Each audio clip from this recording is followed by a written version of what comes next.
You ready, Dom? You can just throw us on and we'll talk.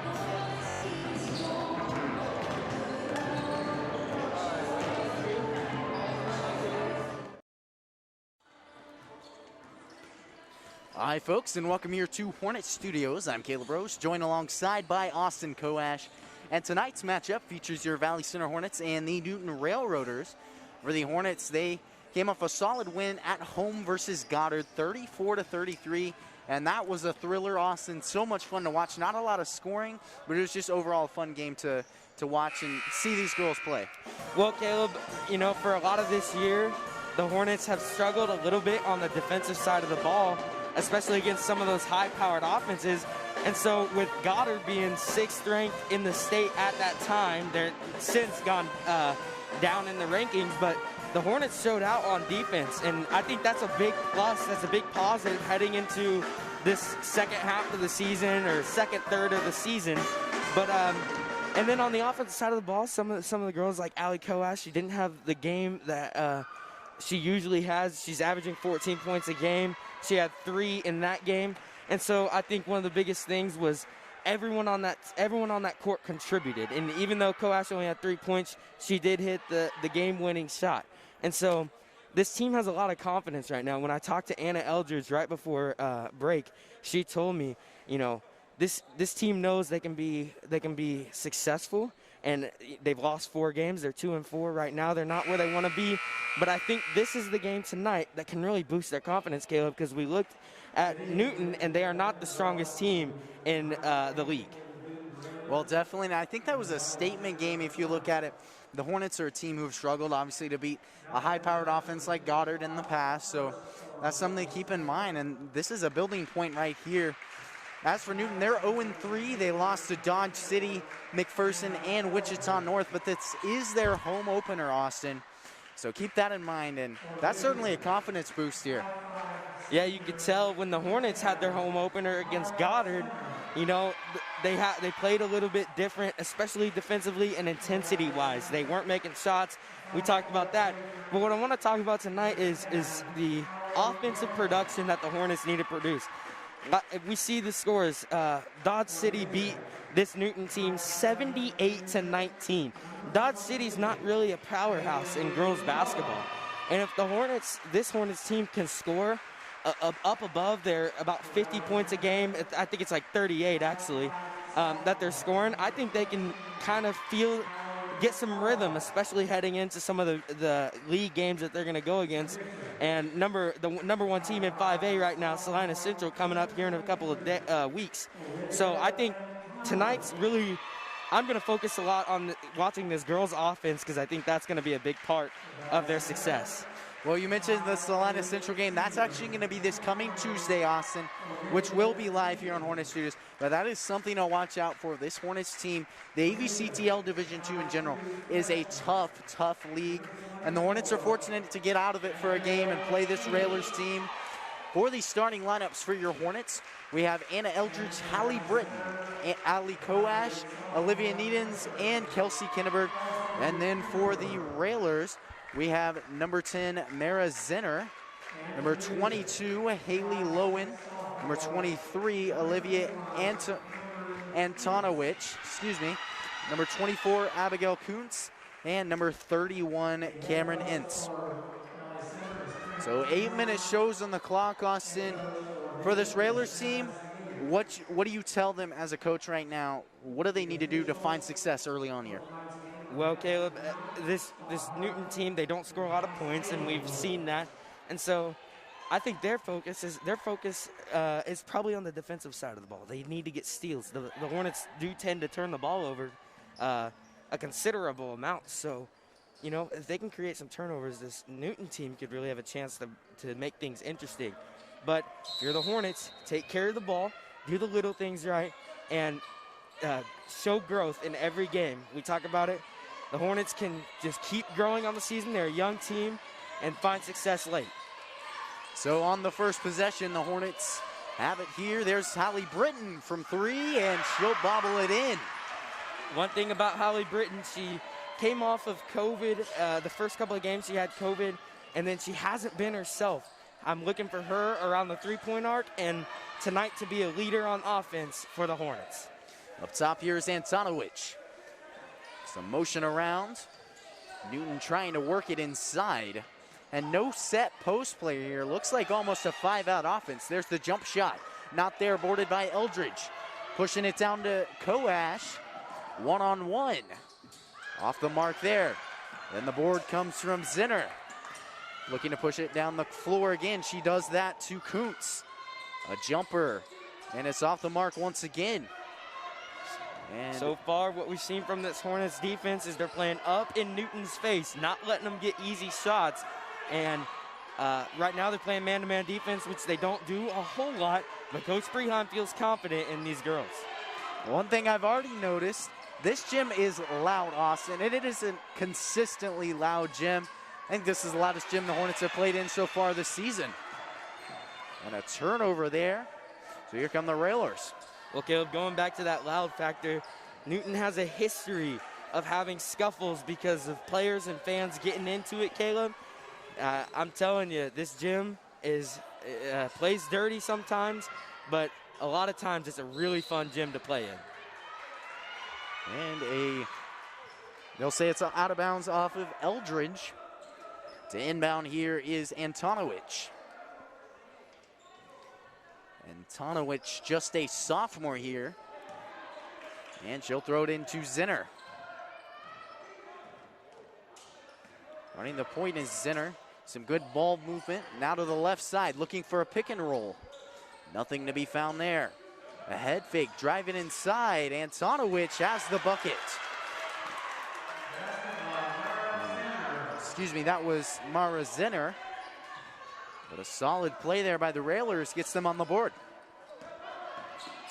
Inside, Eldridge kick out to Needens. Here's Koash. Right side drive. Needens will drive as well. Kick out to Britton for three. And she'll knock down another. You know, Hallie Britton was not satisfied with herself in those first 5 games the Hornets, 6 games the Hornets had before the break. Tonight, she's looking like herself again, and she's knocked down 2 threes so far. So here comes the Railers trying to answer. They trail by 4 early here in the first. Up top here is Antonowicz. And they're going to get a travel there on Abigail Kuntz. These are the possessions the Hornets need to capitalize on. So far, haven't created too many turnovers like they usually do. But these possessions right here are going to matter the most down the stretch. So here is Koash. Now Needens trying an off-ball screen. Here comes Eldridge. Thought about the three. The roll to Kinneberg. Not there. And a good fighting board there by Haley Lowen. Right there, Kinneberg missed the shot, but that was a great find by Anna Eldridge and this Hornets team. You don't see them do a ton of high-low this year or pick and rolls, but right there, that was a good play. So good defense there by Koash. A swat away by Kinneberg. And we're going to have a timeout. Timeout Newton. It will be a full timeout, so we'll see you back here at Hornet Studios in just a minute.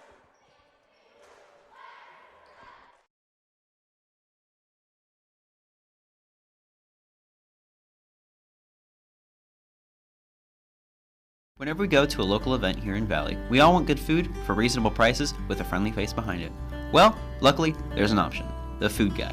Located in his signature truck, keep an eye out for him at the next public event you make an appearance at. Or if you're hosting an event yourself and want a friendly catering option.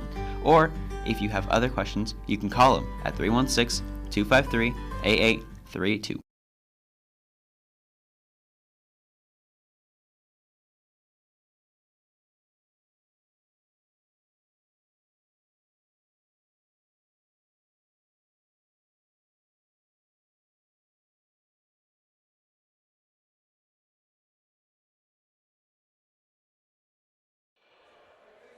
Welcome back here, basketball fans. And just halfway through this first quarter, 6-2 is your score. 2 threes courtesy of Hallie Britton, and then a single bucket by Newton's Mara Zinner. And Austin, what have you seen so far early in this first quarter? Well, obviously, when the gym is loud, both teams tend to play with a little bit more energy. And I think one thing about that Hornets game, their last outing, there wasn't a lot of energy in the gym. There was no fans at the Valley Center game. And so I think tonight it's a little bit more intense. And the Hornets have 6 points early. Shots will start to fall. And I think, like I said, offense is going to be the big key for tonight's game. And a missed shot there by Lowen. As you said, offense is key. The Hornets have certainly done that. Eldridge. It'll be a jump ball. And possession arrow in favor of the Railers. Anna Eldridge, she's done that a lot this season, the Euro step move, but great defense right there from the Railers. And a light press here, 1-2-2 from the Hornets. The Railers handle it well. They'll break it. Over to the left side. And Hendrickson around the arc. Here's Antonowicz, and off there to Kuntz. Hendrickson and around. Some good ball movement here by the Railers. Just simple motion. They've yet to get past the three-point arc. Here comes Kinneberg after a steal. Left-handed layup and an and-one opportunity to go with it. Well, that right there is the Newton offense. They just kind of run around the three-point arc, and they do a dribble handoff offense. The Hornets can pick up on that like Kinneberg did right there. They're going to have a heyday on the steals column. Well, one thing that makes that type of motion offense dangerous is when you start driving, Austin. We saw that a little bit later last year with the Hornets men's team. But once you start driving in, once you start getting a little bit more aggressive, it pays off. So there's Kinneberg's and one shot. She'll convert. Anna Oliverson checks in for the Hornets. So again, a 1-2-2 press here from Valley Center. Anna Eldridge ran to the bench. And while we were talking, Haley Lowen also ran to the bench for Newton. Good pressure here by the Hornets. You can hear Coach Preheim yelling trap. The Hornets want to trap the ball when it crosses half court. Right there, it didn't work, but look for it to work down the stretch. That's a great play call. Inside, and there's the shot from Oliverson. Short corner, and it works out. Your Hornets lead 11-2. And this ball pressure certainly getting to the Newton team. They look frantic passing. Tipped out of bounds off the hands of Ali Koash. Antonowicz to inbound. And in my opinion, Austin, one thing that has certainly helped to this Hornets team is being more aggressive. And they've done a lot more of that this year. So keep that in mind here, especially when it's working out very well. If they can keep up this aggressiveness through this game, it's going to be a fun one. Well, Caleb, one of the first things Coach Preheim told me at the very beginning of the year after that Andale game, this girls team does the little things right when asked. They're very coachable. And I think the biggest thing is what he said. Effort can't be taught, Caleb. And this girls team, they put out effort day in and day out in practice and in games. And that's really been a stepping stone for this girls team because they are young. And I know we mentioned it a lot before break, but just a reminder, on the court right now, there's 3 sophomores and 2 juniors. So this team's got a bright future ahead of them. So Macy George called for the foul. Mara Zinner knocks down both free throws. Hornets push the ball up the court. Here's Britton. Kinneberg working up top, looking for Oliverson. And some good ball movement around the arc. Kinneberg thought about the 3. George across the court. Koash left-handed drive, nothing there. A pivot, here comes Britton. And a trap leaves an open shot there for Koash. It's off the mark. Pushing the pace here. Kuntz working one-on-one. And a takeaway there by Kinneberg. Some fast-paced play here.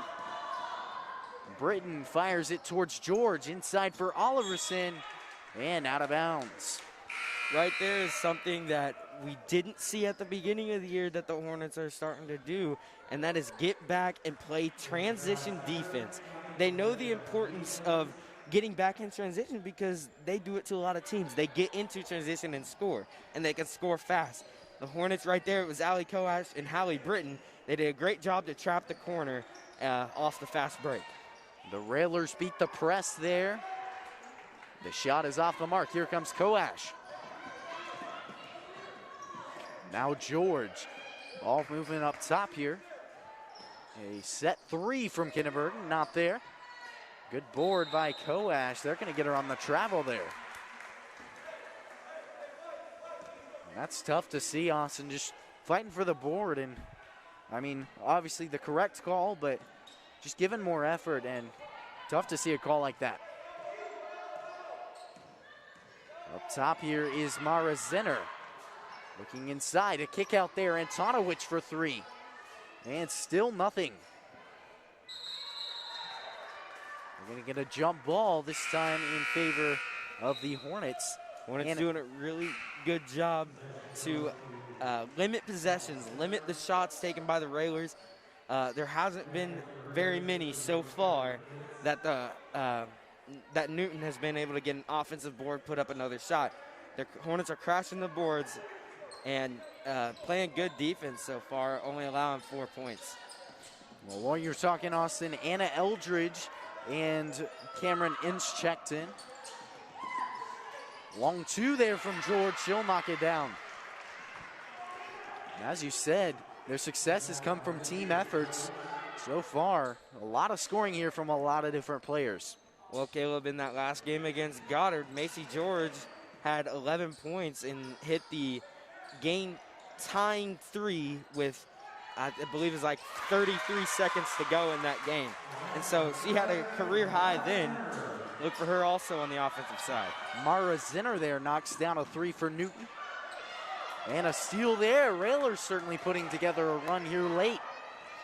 Pushing the pace. Here comes Zinner looking for the floater, not there. And boarded by Kinneberg, looking to put together a last-second shot. Here's Needens off the mark, boarded by Oliverson, and they'll wave off the shot. So 8 minutes of play gone, Austin, 13-7 your score.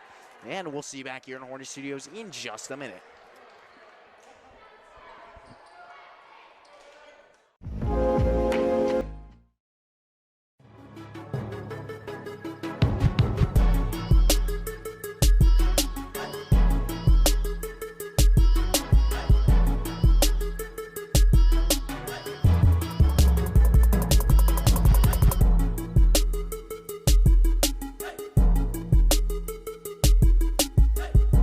Steals, you know, they're not playing as aggressive, and granted I do think aggressively as in going for the steals. I do think they're playing good defense, but one of the things about this team that's kind of been their identity is find the transition basketball game. And while they had a couple of steals, they kind of slowed it down when they got there. And one thing that's been successful is going up, either getting fouled or going up for the layup. And for the Railers, you know, they put together a little run at the end right there. We know they can shoot. They can shoot the ball. They have taken a lot of threes. Right now, just need to put them in. So a turnover there by Needens. And they're going to get a foul. They'll also get that on Needens.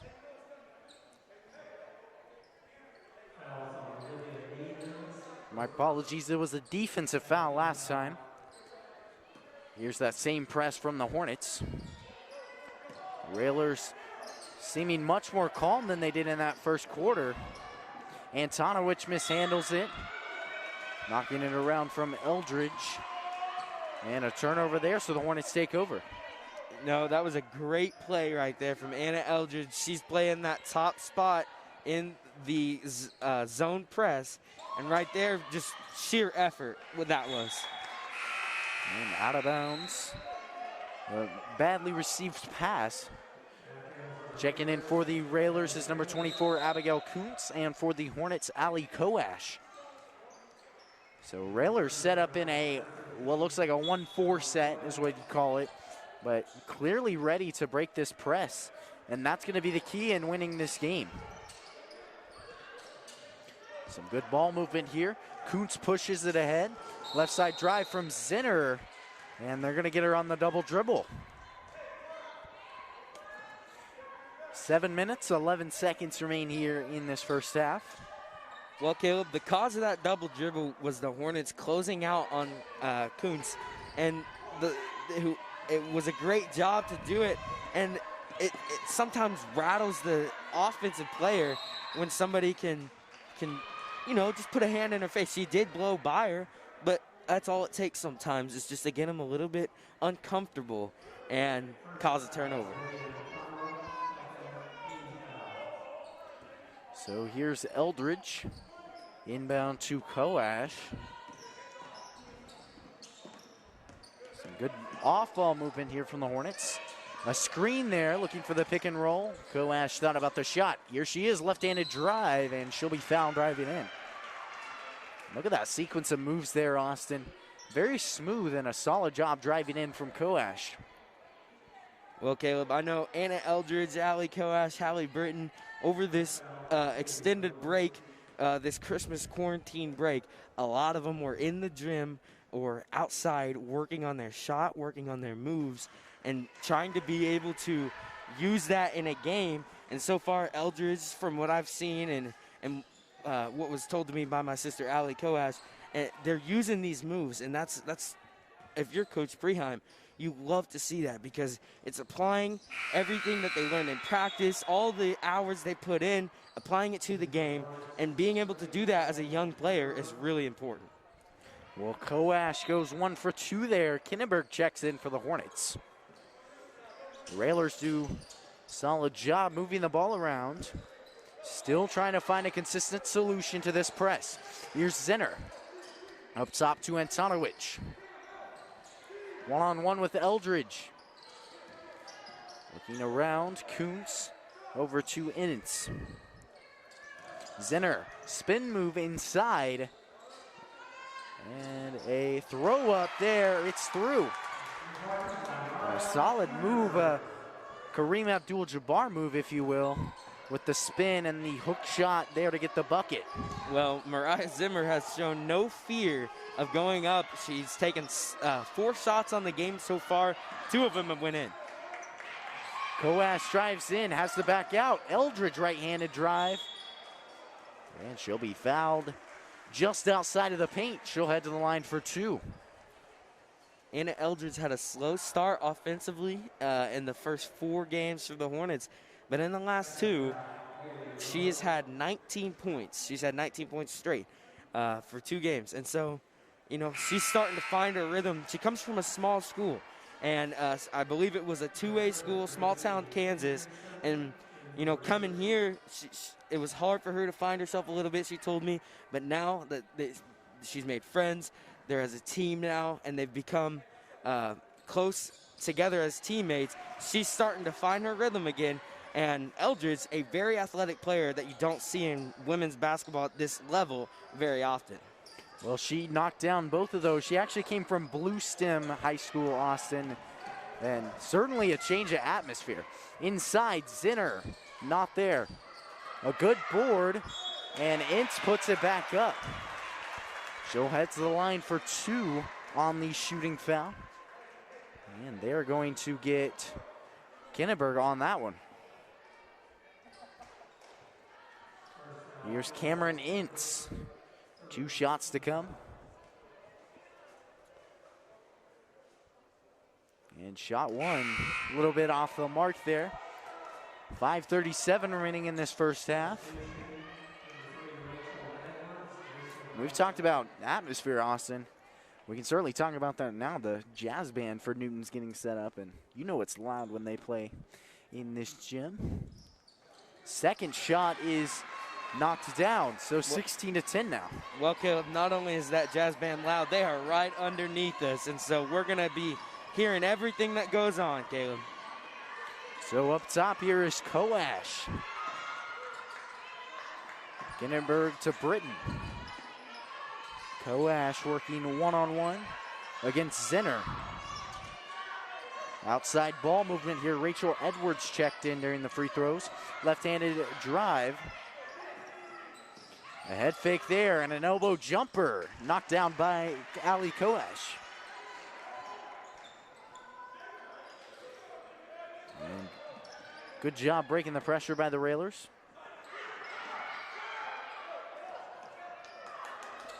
Pushing it forward, here's Zinner on that wing where she succeeded so far today.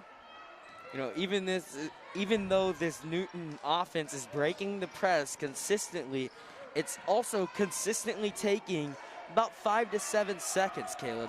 And that really helps this Hornets defense, especially when it comes to the offense can't get set up. This Newton team can't get set up on offense. So Hayden had a board. Koash pushes it down the floor, gets a charge called. And so another offensive turnover here for the Hornets, and mental mistakes have certainly kept the Railers alive.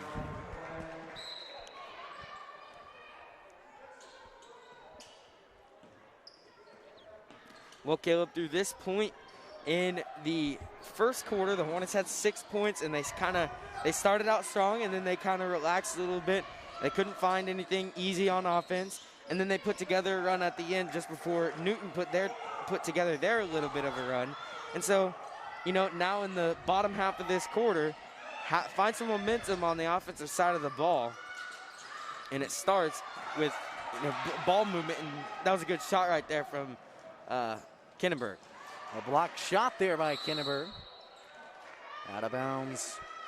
Off of, they're going to get Haley Lowen on that one. And we'll get a timeout. Timeout Newton. A 30-second timeout. So we'll be back here at Hornet Studios in just a minute.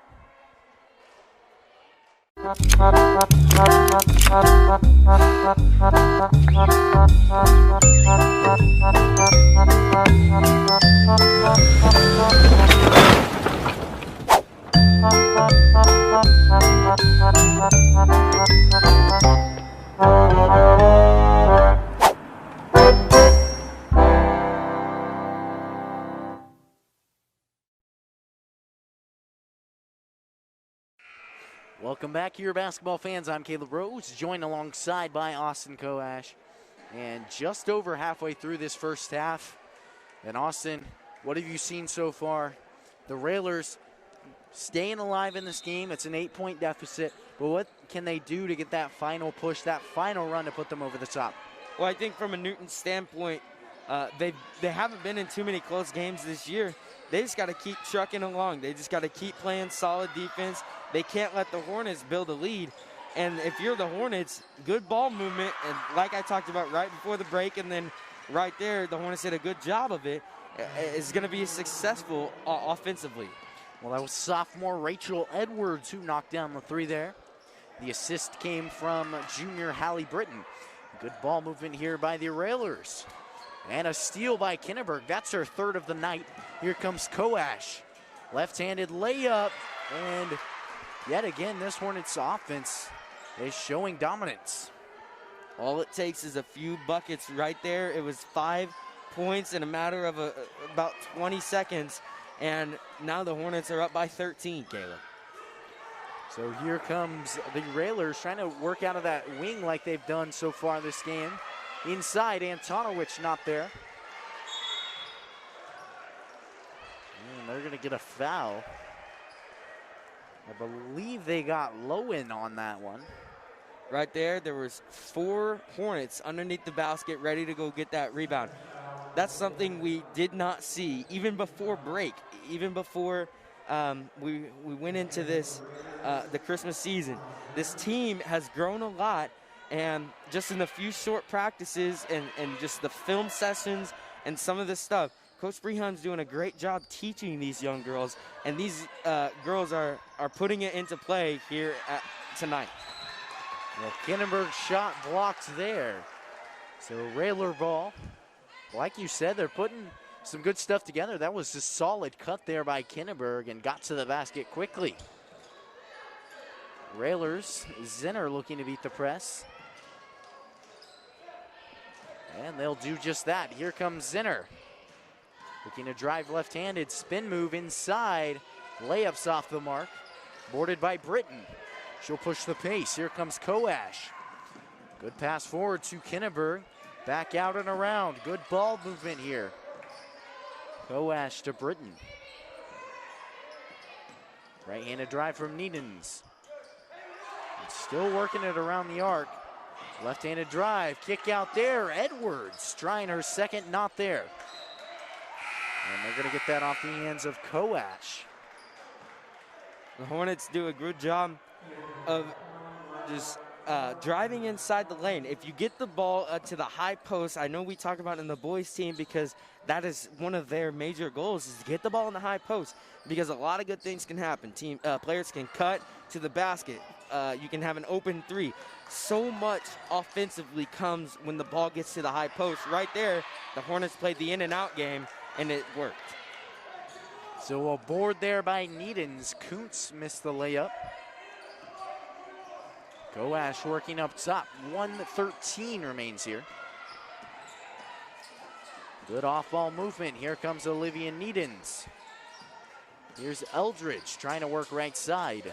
Left-handed drive from Koash. She's fouled from behind. And they're going to get Haley Lowen on that one.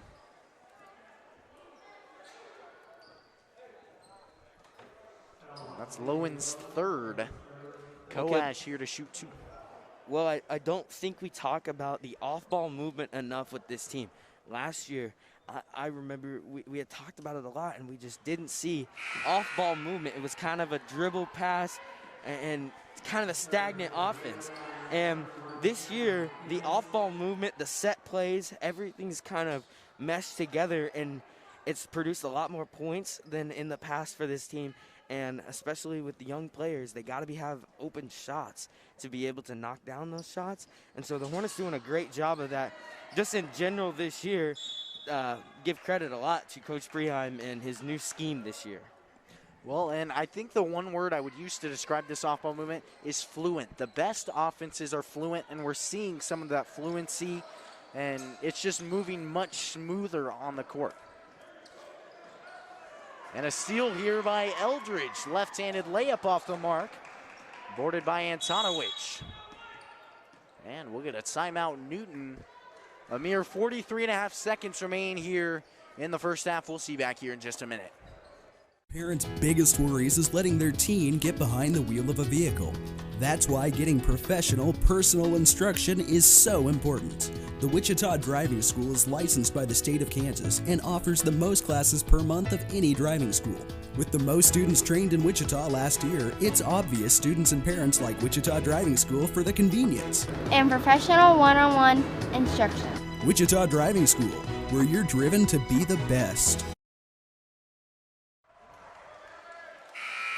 43.5 seconds left to play here in this first half.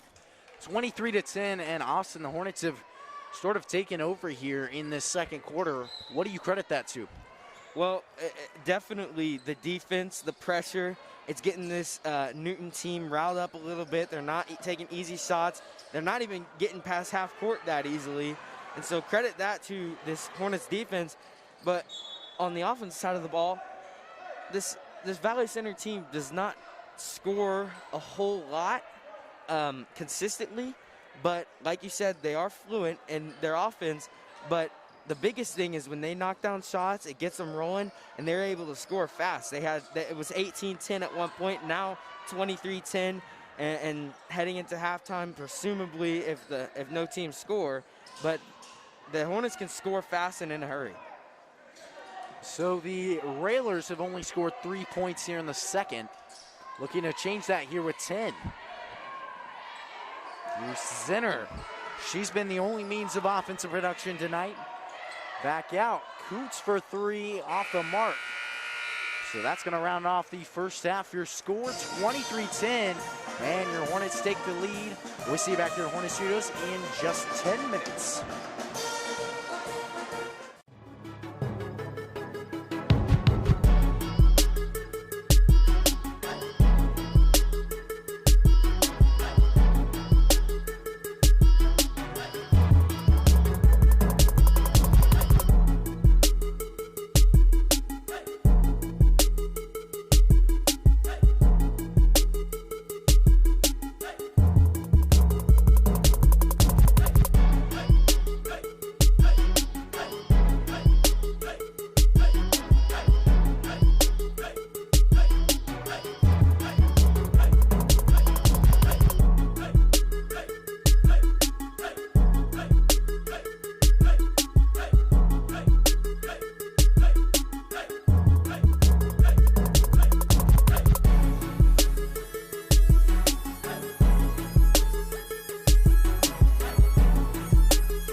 Welcome back here to Hornet Studios. I'm Caleb Rose, joined alongside by Austin Koash.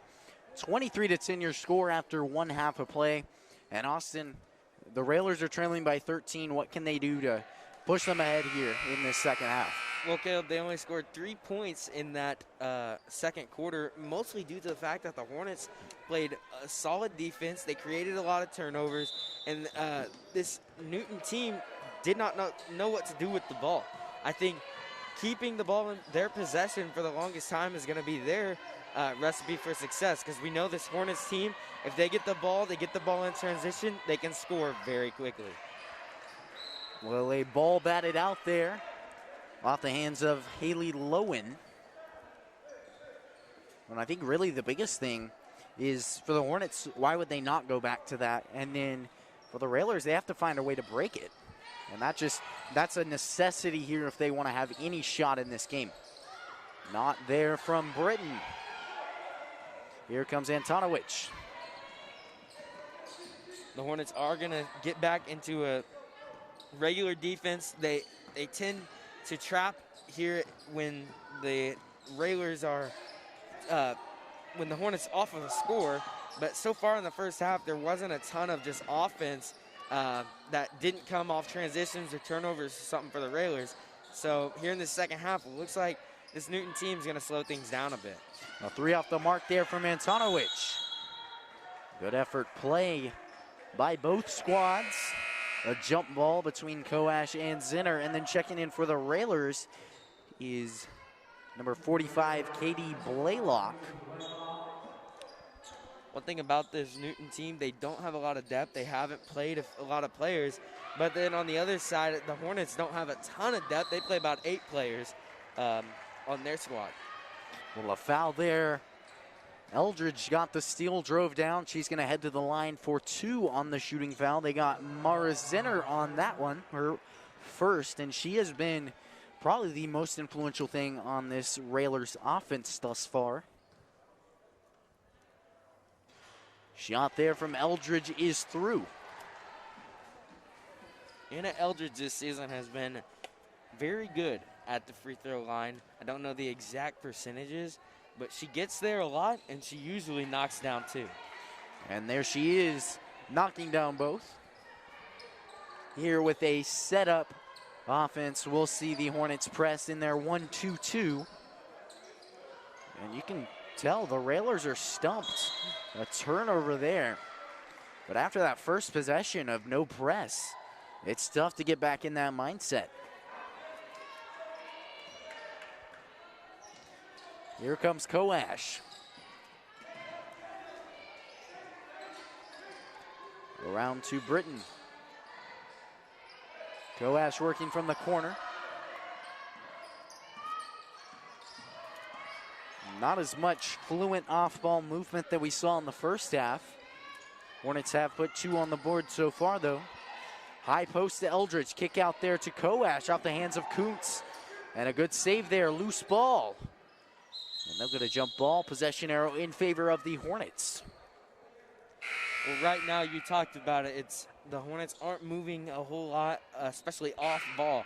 And like we talked about at the very beginning of the game, this Newton team is someone that gets a lot of points scored on them, and if you're the Hornets, you want to be able to score a lot of points. They scored 23 in the first half.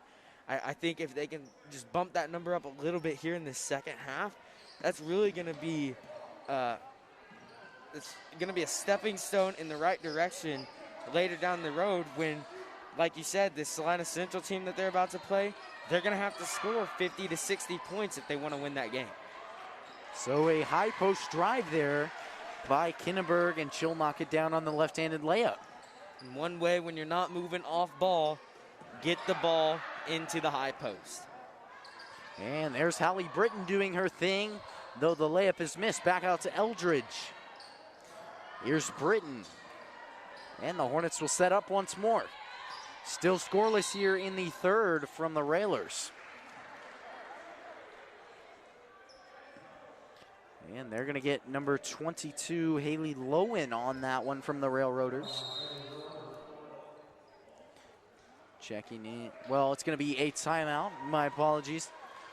And it will be a full timeout. We'll see you back here at Hornet Studios in just a minute.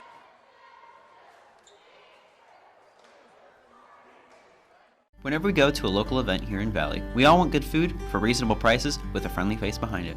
Well, luckily, there's an option, the Food Guy. Located in his signature truck, keep an eye out for him at the next public event you make an appearance at. Or if you're hosting an event yourself and want a friendly catering option.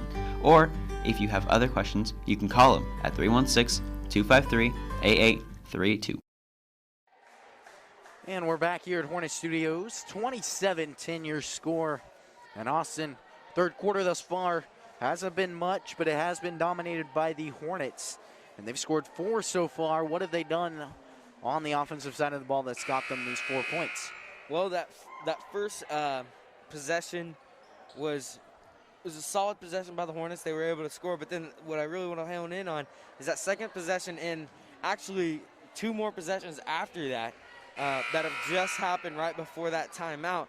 The Hornets have found Kinenberg inside, and Kinenberg got fouled this last time, but one time she was able to rip through, and I'm telling you, and it almost looks like Coach Preheim is directing them to start cutting or getting to the high post and then maybe find some back cuts, because they're going there every single possession now.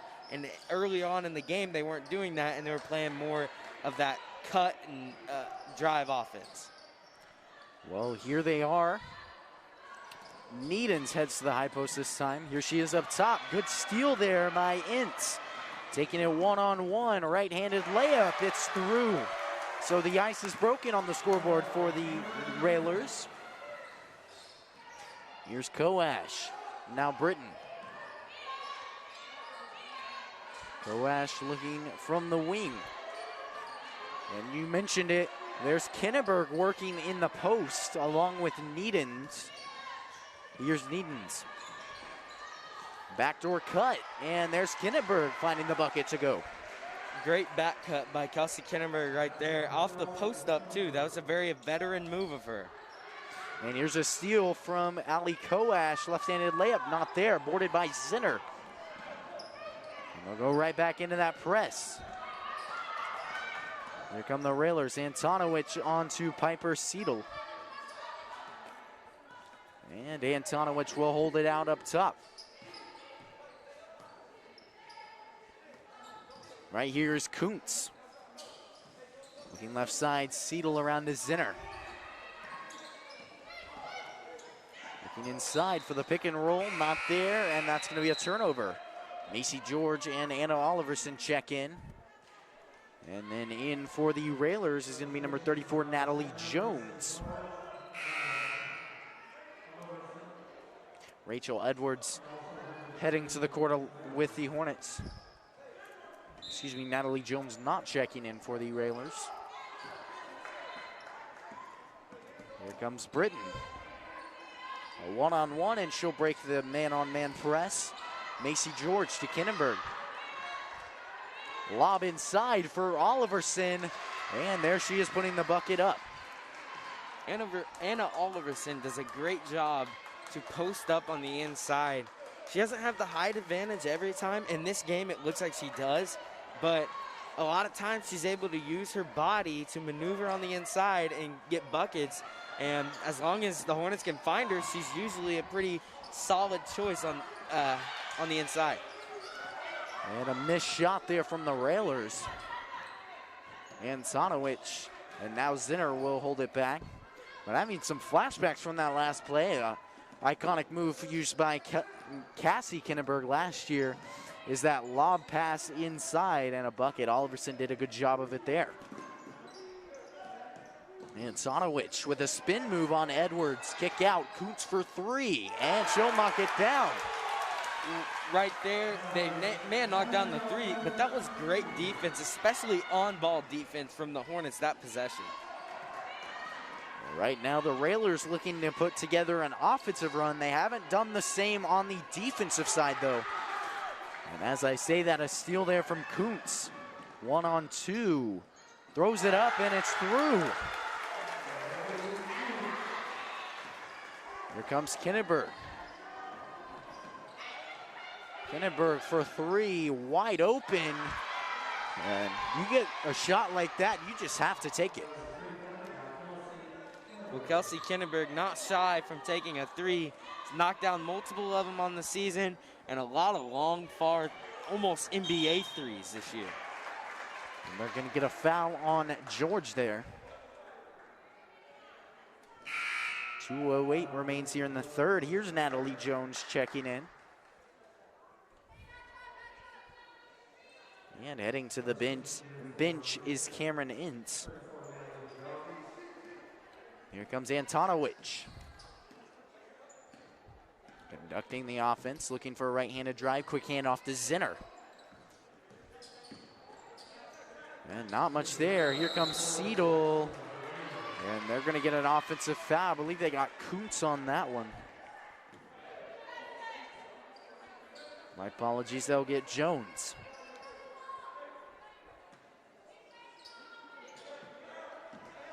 Here comes Hallie Britton. Still a man-on-man press here from the Railers. And thus far, it's worked out. Here's George up top. Edwards looking inside, finds Oliverson in the post. Takeaway there. Here comes Antonowicz pushing it ahead. Here's Zinner. Head fake. She'll drive left-handed and puts up the right-handed layup. Certainly some momentum building here, Austin. Here comes Hallie Britton. A good cut there by Edwards and off the mark on the jumper.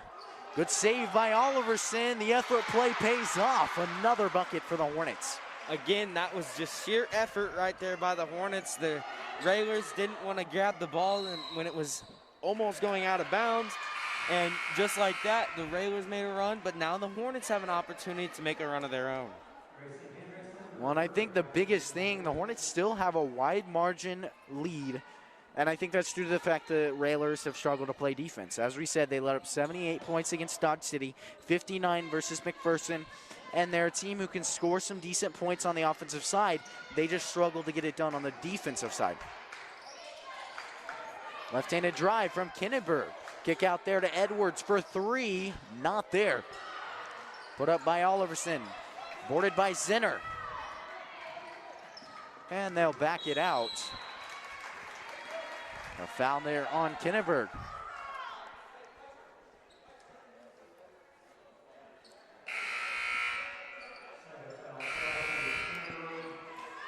Michaela Hayden, Anna Eldridge, and Samara Rice will check in. Haven't seen Eldridge in a while so far. And it's important, Caleb, right now only one starter on the court, excuse me, two starters on the court for the Hornets. And so these three other players, this team on the court right now doesn't have a ton of playing time, but they are veterans.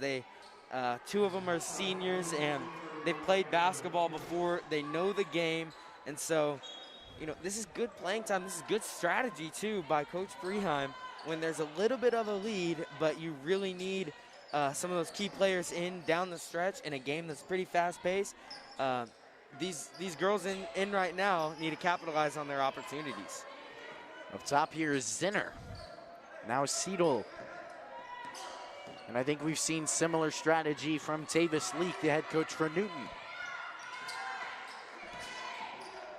Zinner looking to get the last shot. 5 seconds remain. Spin move inside, loses handles. And that's going to seal the deal for the third quarter. 36-19 your score, Austin. And the Hornets stuck it out, had a solid offensive quarter. We'll see what happens here in the fourth right here on Hornet Studios.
8 minutes until this contest is over. 36-19 your score.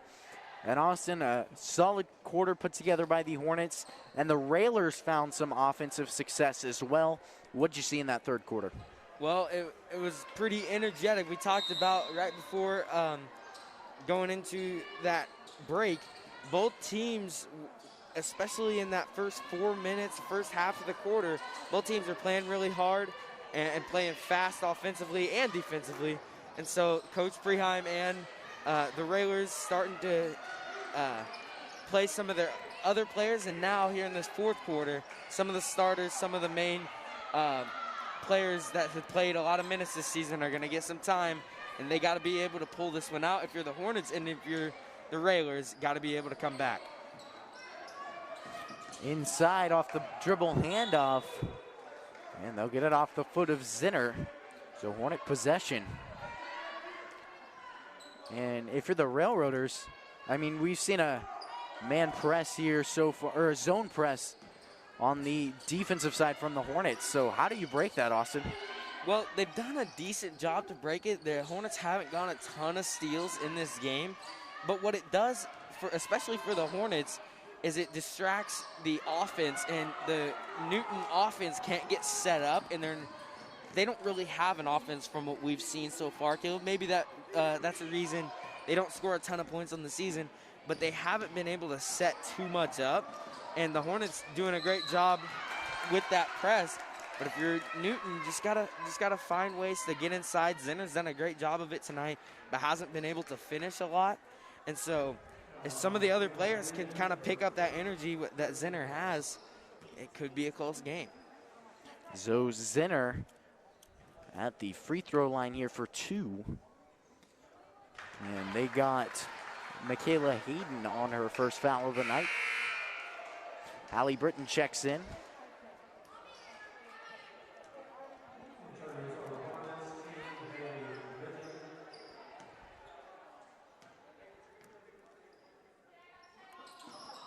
And shot off the mark, boarded by Needens. And a foul called. So it's Hornet ball here. Look at this press here, Austin. Looks like a man-to-man. Yeah, and a man-to-man press, as long as you beat your man, it is a pretty easy press to beat right there. Looks like the Railers are going to back off a little bit. Here's Hallie Britton.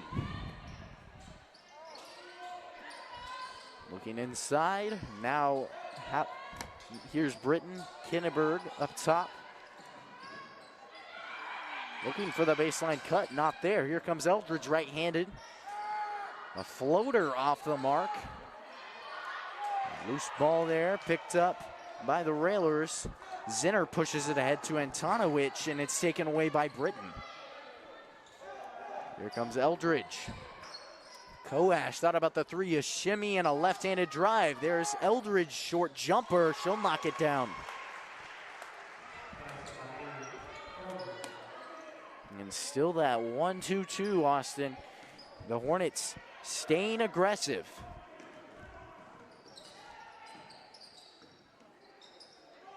Here's Antonowicz. Looking for the baseline cut to Zinner. Knocked away by Eldridge.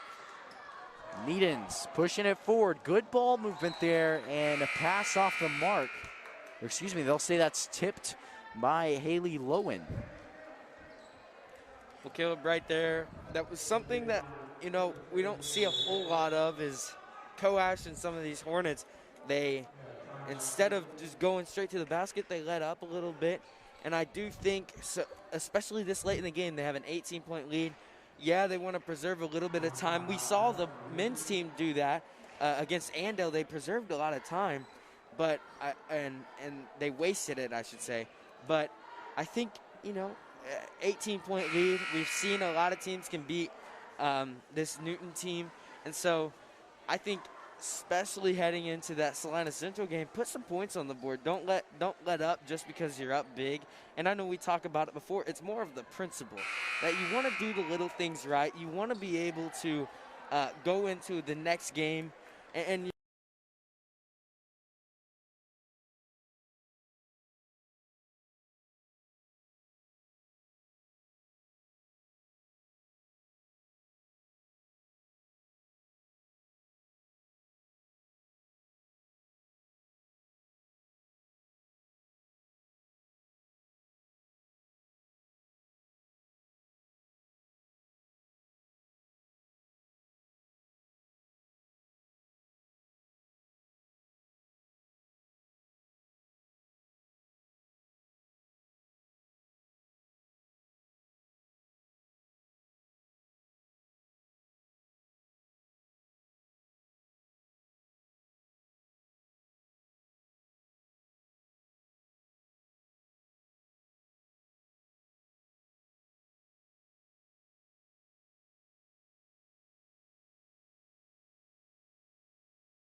And she'll single-handedly take it down the court. Here's Edwards.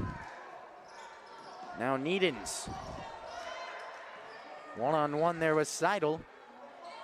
And some good ball movement around the court. There's Britton. And boarded. Here comes Antonowicz. Even though that play didn't work out right there, Caleb, it was a great steal right there. But the Hornets did a great job right there of a pick and roll, but it was off ball, number one. And number two, it was a baseline pick and roll, which you don't see that often, but it works when you can do it. So a deflection there by Kelsey Kinneberg. Macy George checks in, along with Haley Lowen and Cameron Ince for the Railroaders.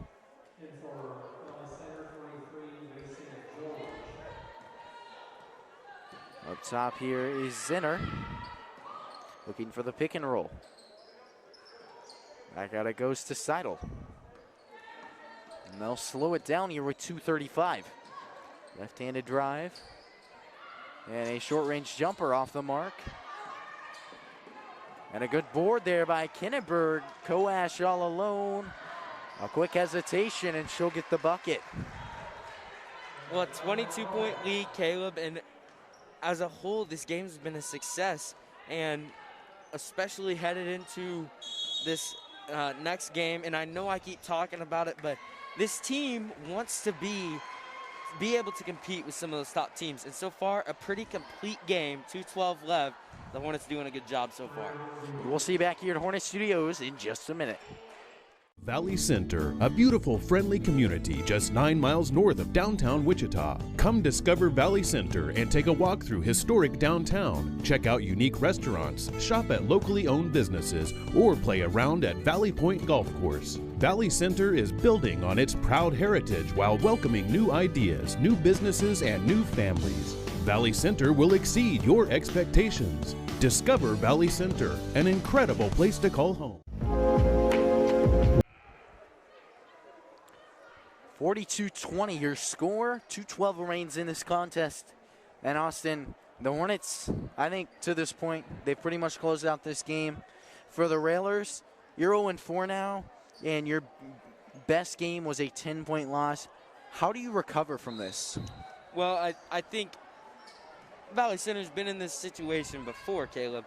And I think as a team, just keep on growing, keep the mentality high. You never want to look at a game or look at a season as a failure in a sense, but you always want to look at it as, hey, we haven't won very many games, 0-4 now, and so after this game, assuming that the Hornets keep winning, I'm pretty sure it's safe to say from what we've seen so far, but you never know, especially with the announcer's curse, that'll get you sometimes. But as a Newton team that's 0-4 now and haven't been able to score the ball, but one thing we've seen so far, and I haven't watched the games that they played against, but this score is not as bad as what it's previously been.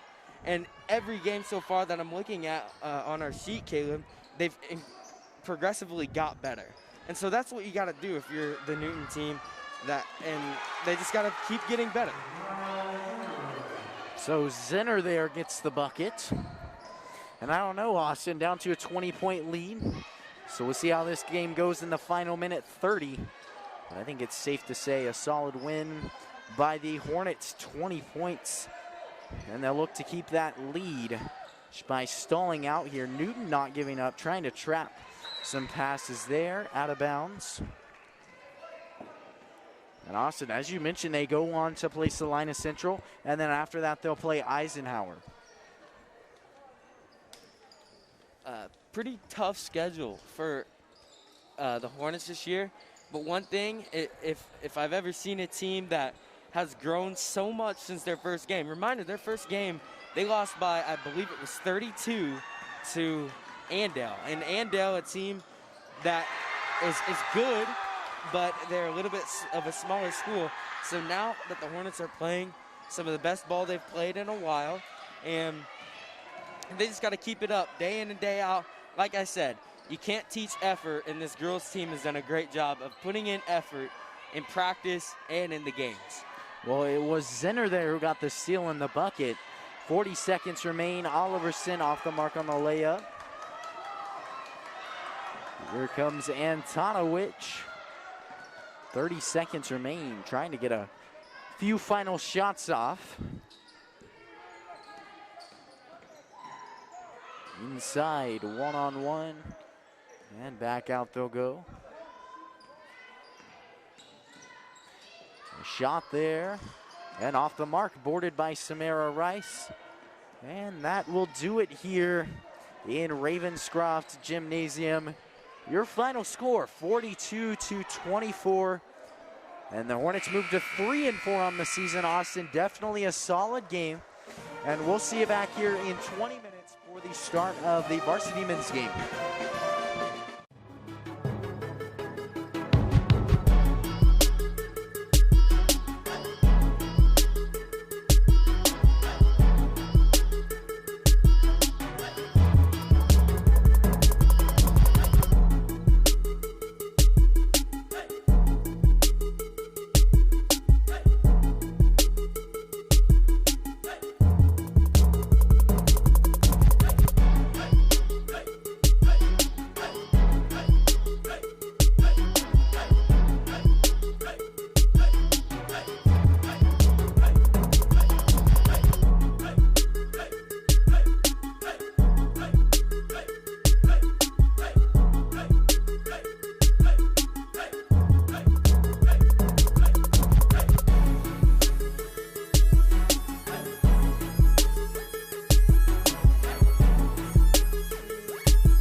Hello and welcome back to Hornet Studios. I'm Austin Coas, joined alongside by Caleb Rose, and we will have the playing of the national anthem, and we'll be right back after that.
And after the national anthem, so we got a good game here on our hands today.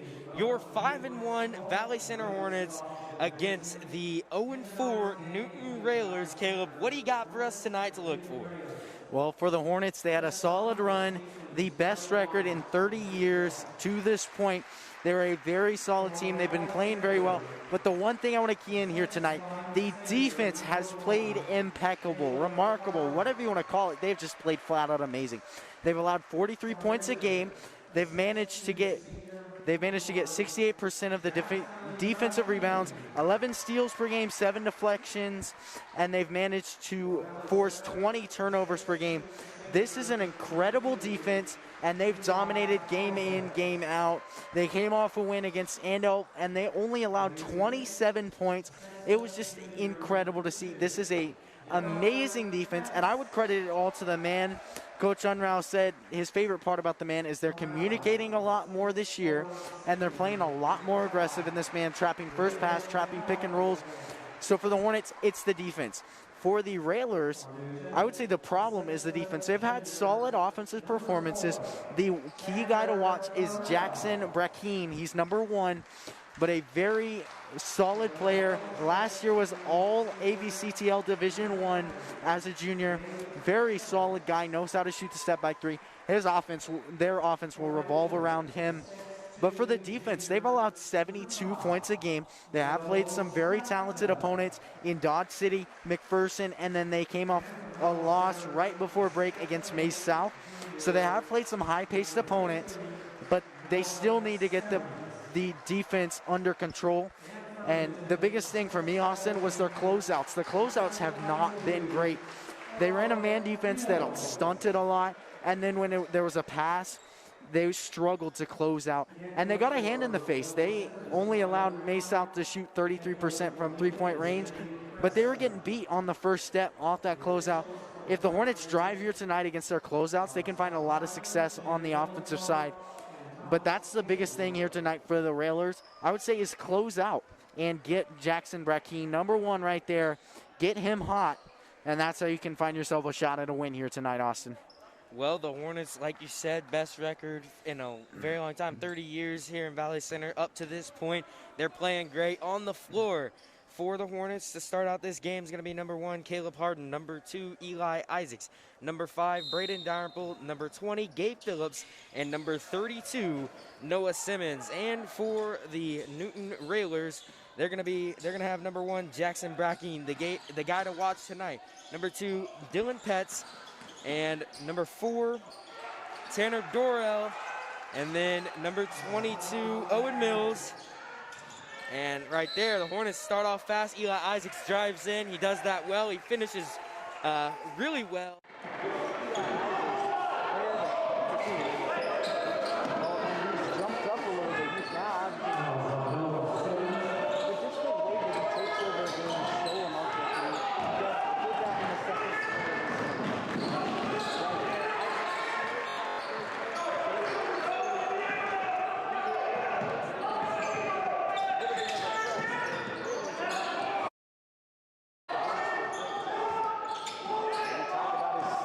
finished 5-1 steals per game, just remarkable on the defensive side.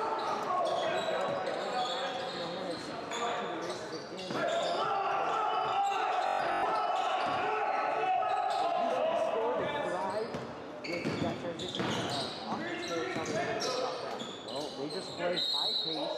They're getting ahead of teams. And it's just amazing to see how they can completely take over games by one forcing turnover. The two being able to put that in transition. Average 24 shot turnovers.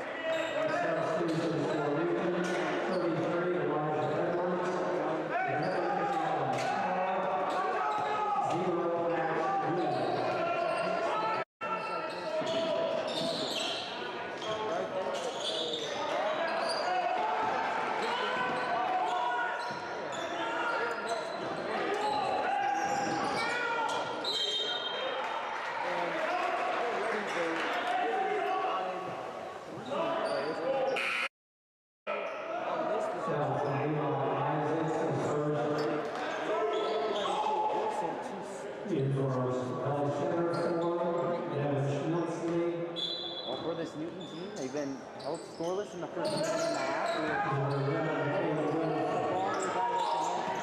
Has his hands right now. Jackson Duffy, he's just rolled to success. He gets hot, and he's in the top.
every single time in transition by getting steals and playing fast pace and then finishing the basket.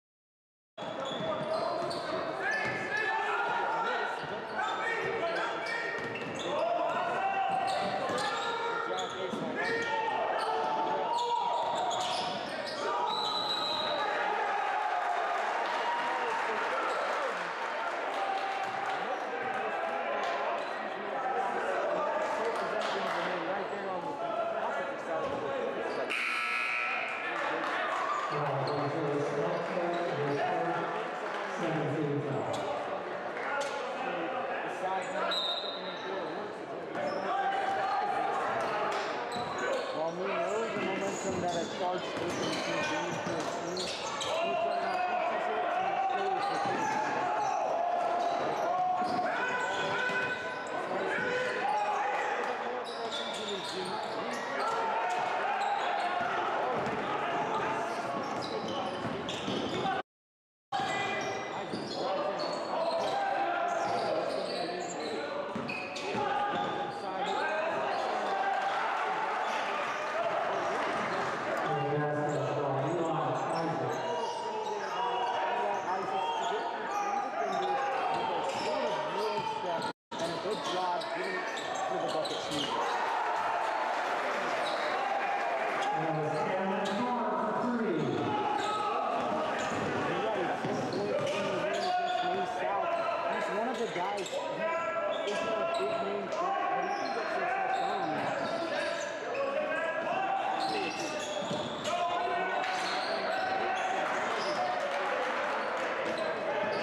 Say that, and then the Hornets going 3-3 line. There's great at forcing turnovers, and it's clearly been prevalent tonight.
Definitely said he loves this man. He thinks a lot more because it gives him a chance to communicate and jump into the basket. We've seen that a lot here this year.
got to take credit around the yard. And you expect it to be a little bit off the mark, but the Hornets have done a good job of controlling him, not letting him get open and not letting him take that step back he likes. Not sure the Hornets knew the time clock right there as they couldn't get a shot to go. So at the end of the first quarter, the Hornets put up 20 points, and they're on track to give up what Newton gives up in a game, and that's 72 points per game. We'll be back at the start of the second quarter.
And coming back for the start of the second quarter, it'll be Newton ball. Caleb, what do you see in that first quarter that both teams need to kind of improve on heading into this final three quarters? Well, Newton didn't have a bad offensive quarter, but they didn't play good defense, that's for sure, letting up 20 against this Hornets offense, so they have to be able to close out a little bit better. And right there, the Hornets tried to get a little bit too crafty with it as Isaacs turned the ball over. Right there, it was Simmons and Dalrymple who made Durrell miss. And so the Hornets have another opportunity, got to capitalize on these Newton mistakes like they did in the first quarter. Well, and that's the thing. Didn't get to mention what I think about the Hornets.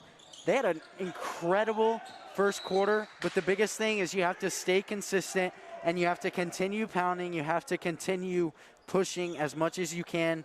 Coach Unruh said in an interview, and he preaches this to his guys all the time, have that gratitude every time you're out there because you never know what can happen. Newton is a team who's missed 3 games due to COVID-19, so they have to leave it all out there on the court.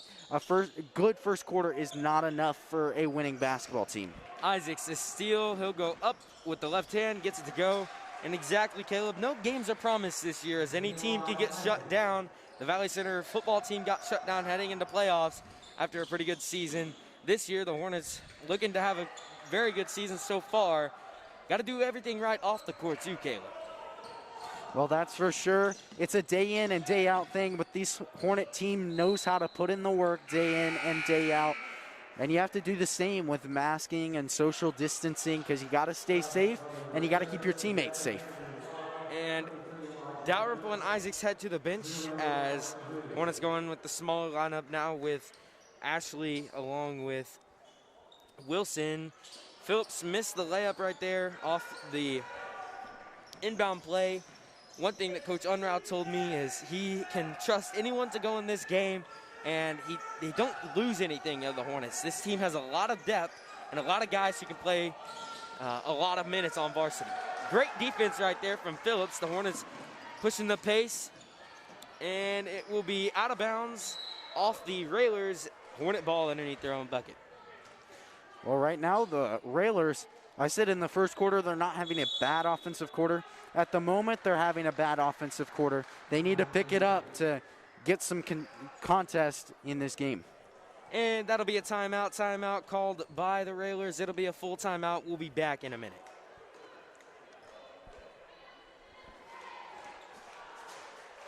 Parents' biggest worries is letting their teen get behind the wheel of a vehicle.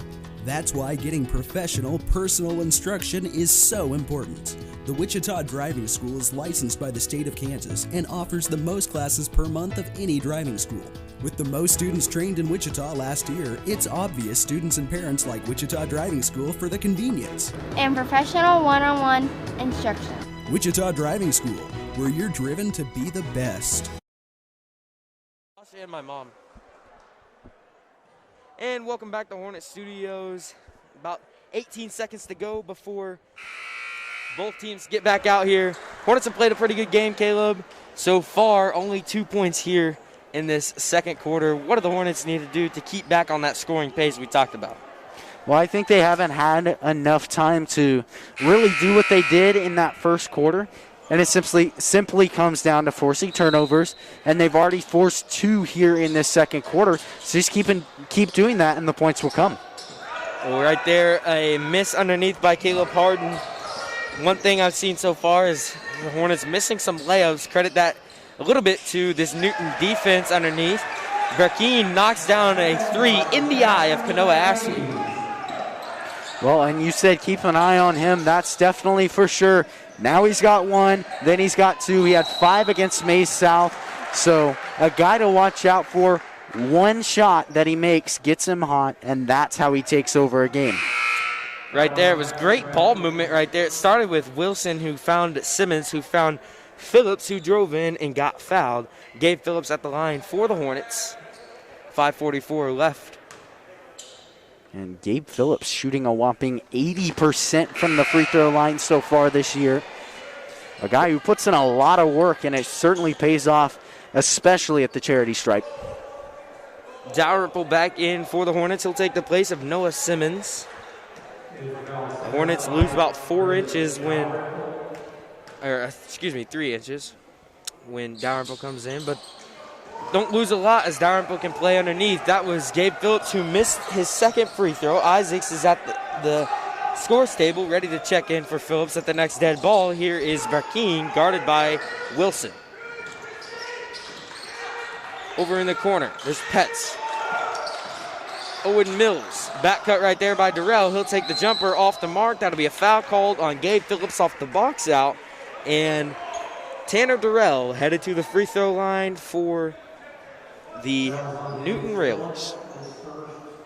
Well, no hate to Burkeen, but I think I'll wait until the free throws are done, but I think he's certainly desperate for points. They ran a 1-4 set with 4 guys along the elbows and the wings, and that's a play we've seen them do 100 times. But Burkeen, instead of passing it, kind of drove in and did his own thing. He wants to get hot because he knows when he gets hot, that's when they can start winning this game. But at the end of the day, you got to get some more of those set plays. That's how you're going to get a more consistent offense. Elijah Edwards back in for Newton. It'll be Hornet ball underneath their own basket. A 11-point lead for the Hornets as Ruth tackled Cade Wilson. Well, certainly a hard foul, and Ruth just going for the ball, gripped the arm, pulled down Wilson, and it's tough to do. You get aggressive, and sometimes it goes against you. And right there, probably could have been another hard foul called, but both players were going for the ball. It'll be out of bounds off of Dalrymple of the Hornets. So it will be Newton ball. Checking back in for the Railers is going to be Joe Sletka. And here is Camden Carr running the point for Newton. Burkeen out. You talked about him not being able to score. That's one reason this Newton team is down right now. Ruth, another 3. He's 0 for 5 on the night from behind the arc. Isaacs to rebound. Here come the Hornets. Well, and that's the thing. Newton is a high-volume team. They're going to take a large number of shots, and they're going to make usually against Maize South, they made 43% of their shots, but that's a higher margin than typical for them. They're going to take a lot of shots, and they're going to make a small margin of those shots. But you have to understand that they're 3 balls, so it pays off sometimes. And as a coach, you just got to let them shoot. And Burkeen, Owen Mills, along with Tanner Durrell, back in for Newton. Here's Owen Mills trying to work on Dalrymple. 2 lengthy players in the post. Mills missed. Good defense right there from the Hornets. Isaacs, a rebound. He'll find Harden. And that's another tip pass. The Hornets usually have really good ball security. They're able, if they do turn the ball over, it's just off mental mistakes. Right there, it's just off the sheer not keeping the eye on the ball and kind of, maybe the ball's a little bit slippier than normal. But right there, the Hornets, that's, I believe, the 4th time this half they couldn't handle it, and the ball goes out of bounds. Well, that's the thing. They average 14.5 turnovers per game, but this is one of the most lengthy teams the Hornets have seen so far this season. So it's a lot easier to tip passes. It's a lot easier to force turnovers when you're a lengthy team. The Hornets have the same problem, or the same solution themselves, and Newton's showing them a little bit of their medicine. Right there, Phillips missed the shot. It'll be Newton ball. Petz, he'll find Durrell in the corner. Durrell's taking multiple shots from that spot, off the mark once again, rebounded by Cade Wilson. He'll drive it all the way in, he'll take it, and the layup off the mark, and then Durrell drew a charge. It'll be a foul called on Wilson. The Hornets' 16th foul. And you know that's tough. You get in transition, you get in a mode, and you don't really think about charges, and then it occurs to you after the charge is called. So tough call there, right call, but tough call, and you just got to look out for that next time. Man-to-man defense for the Hornets. No one switched on to Edwards, but he missed the three-pointer. Rebounded by Harden, guarded by 2 Newton Railers, and one thing I've noticed so far, Caleb, that the Railers don't care if you got the rebound, they're going to try to get it from you. Well, and that's the thing. They take a lot of shots, so there's a lot of open rebounds. And they're a good team. They're a decent team at boxing out. But at the end of the day, this Hornets team is long and lengthy, so you have to fight for every rebound. And you might not get it going up, but you might get a steal. Another turnover by the Hornets, and the Valley Center only has 3 points up to this point in the second quarter. Got to put something together offensively. Well, Coach Unruh talked about in his interview, he mentioned the Andale second quarter where they only put up 2 points, but they only allowed 6 points. Right now they're in the same situation. They've only put up 3, but they've only allowed 4. And now they have scored 5 as Noah Simmons and the Hornets had great ball movement. Another point for the big man, number 32 in purple. Owen Mills, a 3. He'll bank that shot in. And 2:35 left. Well, and Mills, being a 6'7" guy, it really puts a lot of pressure on your opposer. If you're getting out there around the arc, being able to knock down those shots. He hit a 3-point against May South and did the same thing to them. So it's tough to see. Well, right there, Caleb Harden found his way underneath in the laps in the Newton defense, got him a layup of himself. Long range 3 from Burkeen, off the mark, a long rebound, fell into the hands of Ruth. A step back 3 from Carr, off the mark. Elijah Edwards will be called for a foul, and that's the 5th team foul, on the Railers. Back in for the Hornets is going to be Smelsley, Wilson, and Kanoa Ashley. And then for the Railers is going to be number 2, Dylan Petz. A look right there, a press from the Railers, and the Hornets beat it with ease. Right there, it was Smelsley who got the easy 2-point bucket. On the inside, Harden playing good defense, fighting for it, and it will be Newton ball. Caleb Harden not happy about that call. From our angle, it looked like it went off the foot of Joe Sletka. Well, I want to go back to that possession where the Hornets broke the press. It's so tough to guard a team who plays so well in transition, so fluent, so smooth. There's really not much you can do with a press against them. And Ruth will throw the ball out of bounds, aiming for a cheerleader right there, as it will be Valley Center ball. Hornets, like you said, breaking the press well so far. As they do so with ease right there, it's Wilson with the ball. When the Hornets have a smaller lineup in, Noah Simmons thrives. He had the ball right there. He lost it.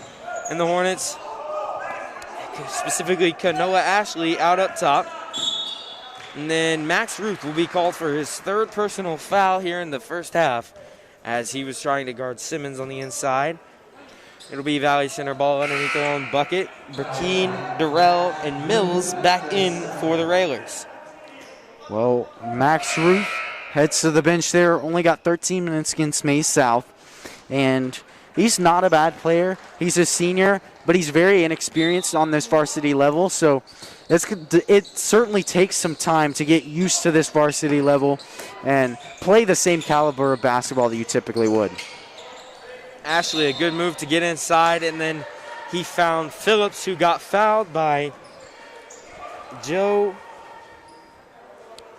underneath, and it will be Valley Center ball.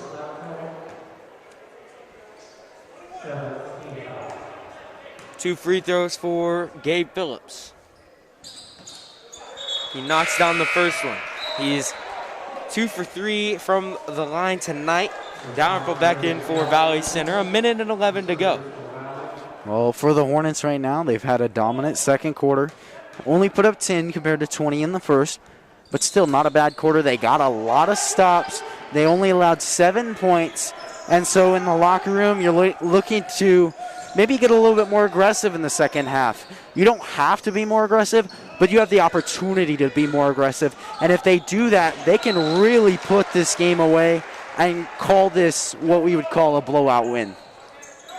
Well, right there, it was Durrell who threw the ball directly out of bounds. It'll be Valley Center ball. Kanoa Ashley finding Caleb Harden. I would expect the Hornets to try to keep it for as long as possible. They tend to do this. But then Dalrymple going to take a three. That off the mark. He'll try to find his own rebound, but it does go into the hands of Newton. Right there, Durrell missed into Brackeen. He's going to think about the three. Great defense right there from Dalrymple. On the inside, as Pets goes up, and that'll be a charge. Another one called underneath, drawn by Caleb Harden. That's his second drawn charge of the night. Well, Cade Wilson has drawn 2 charges on the year as well. So these two guys know how to shift momentum. And right now, if you take a charge, you're getting some really good points there from your coach. And that's what he loves to see. So they're taking advantage of that. They're getting their team some momentum. And it's right before the half, too, when they're looking to get the last bucket of the half. 21 seconds to go. The Hornets still looking like they're going to try to take the last shot of the half. Scored 11 in this second quarter so far. Not a bad quarter by any means. Looking to put some more points on the board. 7 seconds to go.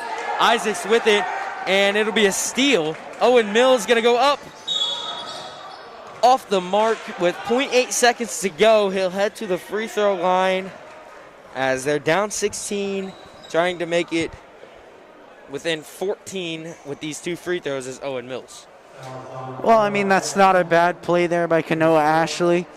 For Newton, you want the buzzer beater, crowd roars, you go into the locker room, and you're pumped up. But right here, they're getting 2 points. It's not the momentum shifting play that they wanted right after that steal by Carr. And so they're going in 1 or 2 points less on the deficit. But good play there by Kanoa Ashley. And Owen Mills missed, but it was a lane violation on Gabe Phillips, as they will get another one. One thing to note, as in this past week, Gabe Phillips and Kanoa Ashley both committed to play college basketball. And Gabe Phillips is Kansas Wesleyan right at home, and then don't know how to pronounce it, but Kanoa Ashley, some school in Arizona. So, like we said, this Hornets team, they got a lot of talent, college level talent. Owen Mills missed that free throw. And that will be the end of the first half as your Hornets lead 31-16 headed into the break. We'll be back here on Hornets Studios at the start of the third quarter.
And welcome back here to Hornets Studios. I'm Austin Coates, joined alongside by Caleb Rose. Hornets up 31-16 at halftime. Caleb, what did you see in the first half that the Hornets did well and maybe that the Railers need to improve on to try to come back in this one? Probably the biggest thing, I think they played great on the defensive side, and that transitioned right into the defensive side, onto the offensive side. As we've seen them do all season, everyone did a great job on the defensive side, getting steals, running in transition. They played high-paced basketball. And then for Newton, I said it in pregame, and they haven't done it, and that is close out and close out well. Do what we call a Rondo closeout, because Rajon Rondo for the Celtics, not a great shooter, but knows how to drive. That's what they need to practice, and the Hornets haven't really shot a lot of threes. They've driven in. They've been crafty inside the lane, just as every other team has done against them. So that's something they need to work on here today. Isaacs, who had 10 in that first half, he missed the layup, but Noah Simmons goes up with it, and the Hornets score the first points. Once again, Hornets have never trailed in this game up to this point. Harden on the ground fighting for it. It was a good steal right there by that was Petz.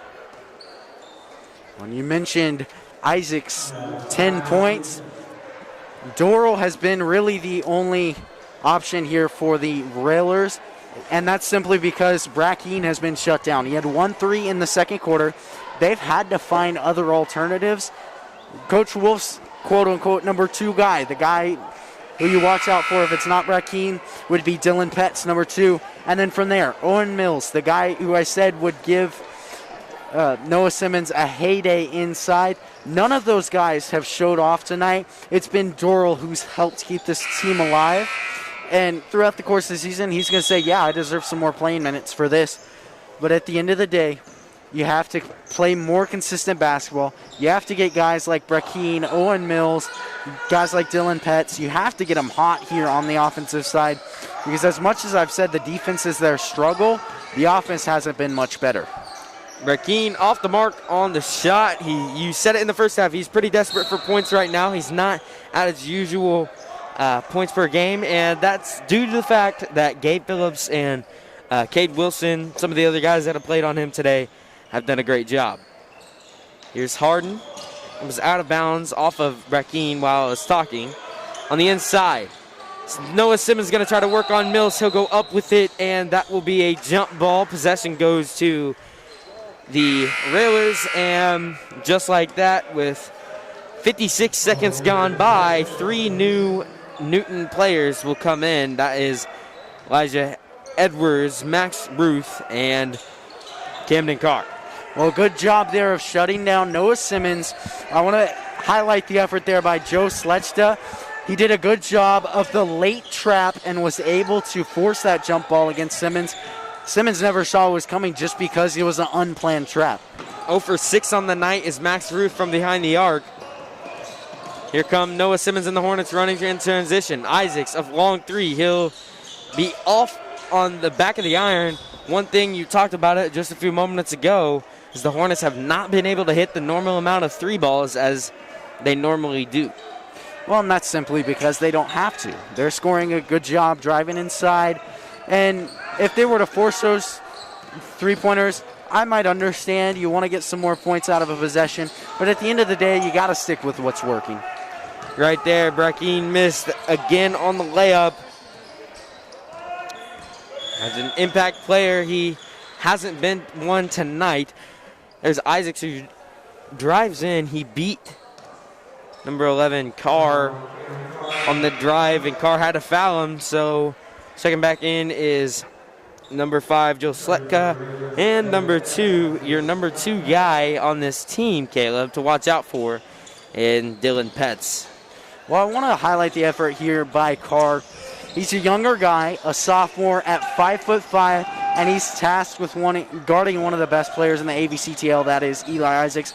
And thus far, he's done a pretty good job. Isaacs does have 10 points, but keep in mind it hasn't been Carr who's been guarding him the entire time. And when Carr has been in to guard Isaacs, he's done a pretty solid job shutting him down for the most part. Well, while you were talking, Caleb, Isaacs made a great move on the inside, Euro step layup. He now has 12 on the game, and then it was Max Ruth who stepped over the line. Just mental mistake right there. So the Hornets get another possession to score points on. Dalrymple in the corner. He'll find Simmons. Finds Phillips. Gabe Phillips a 3. That one money from downtown. Well, now the Hornets want to spread out the ball a little bit more. You see the classic 4-out, 1-in with Noah Simmons, and then the kick out with that shift from the man defense, and you find yourself wide open. If you're Gabe Phillips, you know you're going to hit that. Edwards knocks down a 3. And if you're not playing in the face of this Newton defense, or Newton offense, excuse me, they're going to shoot the 3. Right there, Dalrymple, long 3. Looked like the ball got tipped as the Hornets come up with it, but then Caleb Harden couldn't hang on to it, so it goes out of bounds. Back in for Valley Center is going to be Ashley, Smelsley, and Wilson. And then for the Railers is going to be Mills, Brackeen, and Durrell. Well, right here, if you're Newton, I would say set play to Brackeen. They have plenty of them. Give him the ball, give him an open 3, and I think that caused a little bit of an offensive spark. I would say a spark on both sides of the ball from Newton, but you got to get a bucket somehow. They did it right there.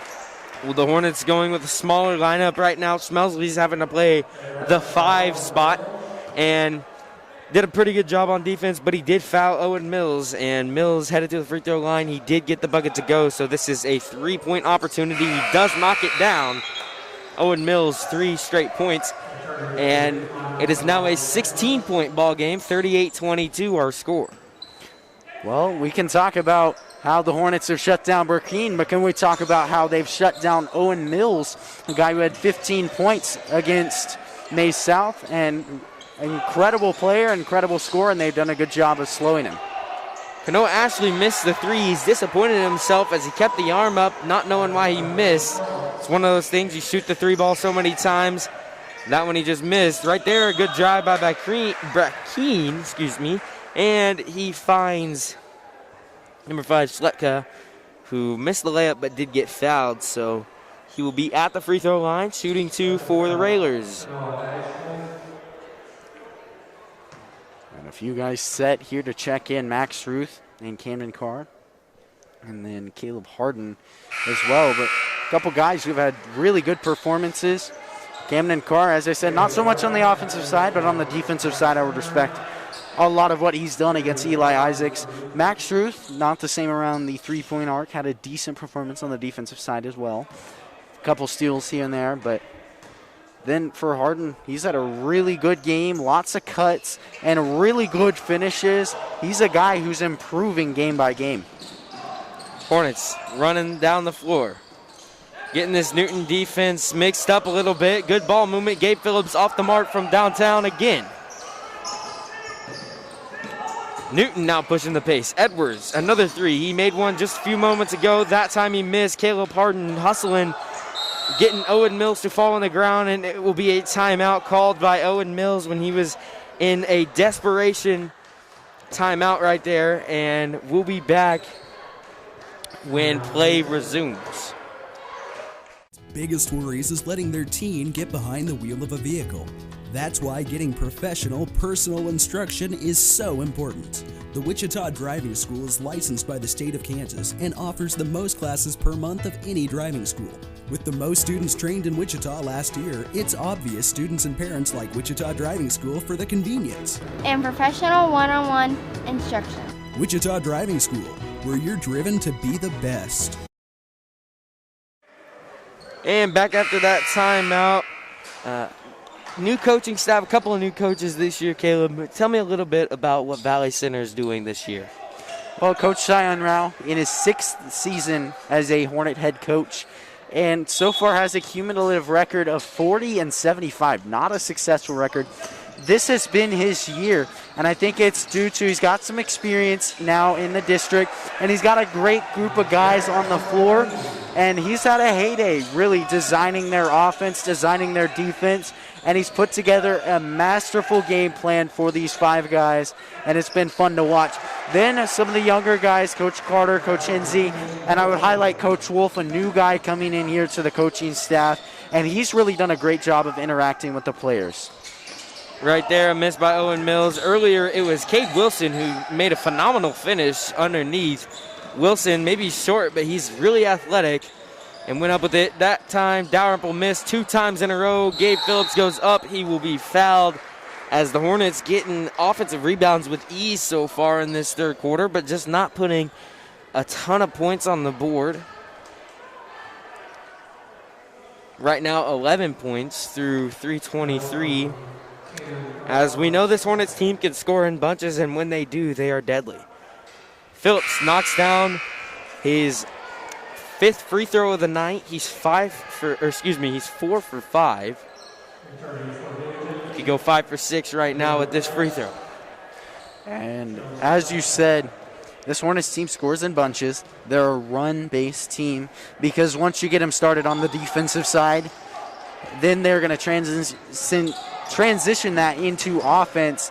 And like we see it there, it leads to a run and a lot of momentum in their favor. Another steal by the Hornets as they're up 19, 3:17 left. You know, one thing we're talking about, Coach Unruh, this Hornets team is very experienced and very, they're veterans. They're all seniors and juniors for the most part, and everyone who plays at least. There is one freshman on the bench, Sam Kim, but the people who play, the people who get the most minutes, all been playing basketball for a very long time, and I think that's one of the rewards of having a veteran team that has played a lot of varsity basketball this year.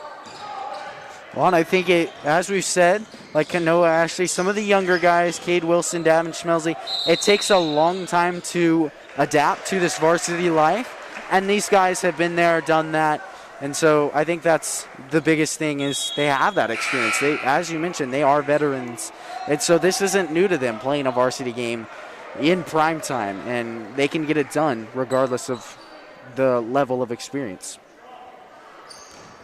And that right there was a travel by Isaacs in that last possession. And it will be Newton ball. Burkeen hasn't had any success from behind the arc. Right there, the guy you said to watch out for, Dylan Petts, knocks down a 3.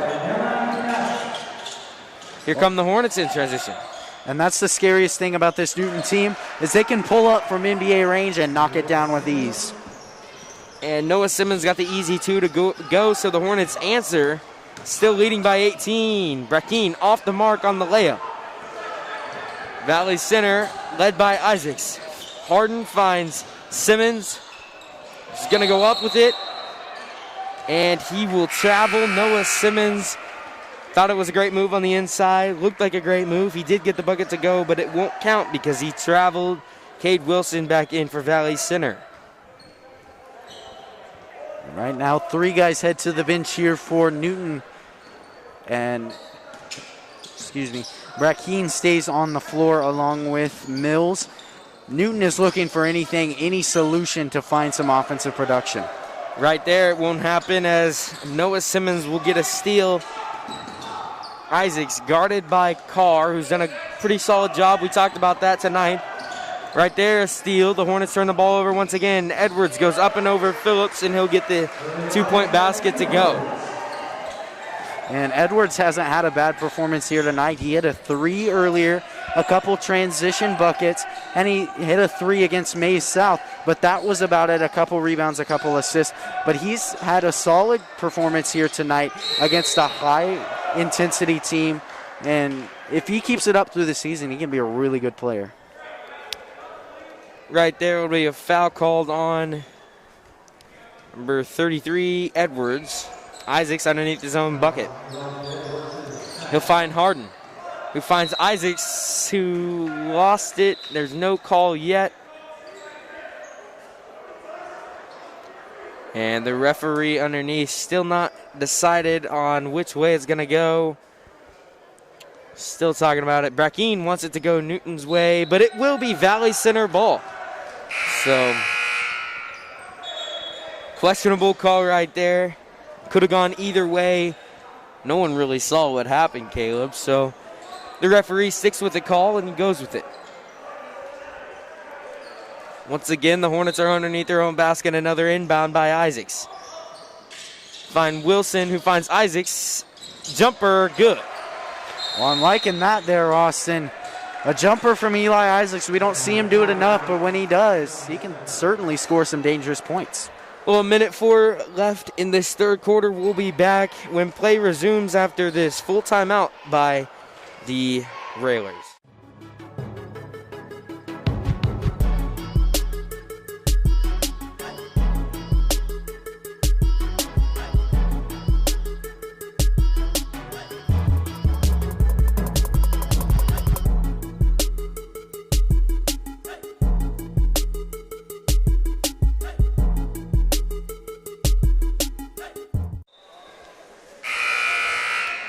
And on the court after that timeout will be Isaac Simmons, Wilson, Harden, and Phillips.